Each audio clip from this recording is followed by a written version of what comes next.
எப்படாம காட்டுக்குள்ள போய் மருந்தை எடுத்துக்கிட்டு வந்த அந்த வீரதீர செயலுக்காகவும் போஸ பாராட்டி போஸுக்கு 1 கோடி ரூபாய் பரிசு கொடுக்கணும்னு முடிவு பண்ணிருந்தேன்.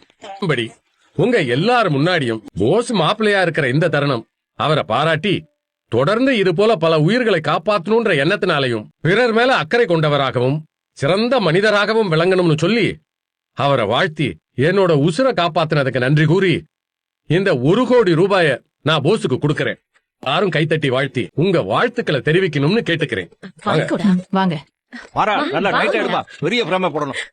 கருப்பு மாமா அந்த செக்க கொடுப்பா. இந்தாங்க மாமா. சன்னாச்சி சொல்லுங்க. இந்த செக்ல நான் போஸோட பேரை போடாம சும்மா வெறுமனே 1 கோடி ரூபாய்க்கு செக் எழுதிருக்கேன். அவன் விருப்பப்படி அவன் பேர்லயோ இல்ல அவன் மனைவி பேர்லயோ யார் பேர்ல வேணாலும் அவன் செக்க போட்டுக்கலாம். போச்சு, வாங்கிட்டானே. இந்த வாங்க. அண்ணே அண்ணே ஒரு நிமிஷம் அண்ணே. மாறா, இத போட்டோ எடுப்பா.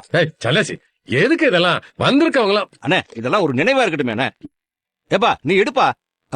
போஸ் வைக்கங்க. நிறுத்துங்க. யாரா போய் நிப்பாட்ட சொன்னது? வேற யாரும் இல்ல மச்சி, நம்ம சேதுதான் காசு கொடுக்க வேணாம்னு சொல்றான். சேதுவா? நான் சொன்னேன்ல, உன் மாமா எப்ப வருவாரு எப்படி வருவாருன்னு தெரியாது, ஆனா வர வேண்டிய நேரத்துல கரெக்டா வந்துருவாருன்னு. பாத்தியா?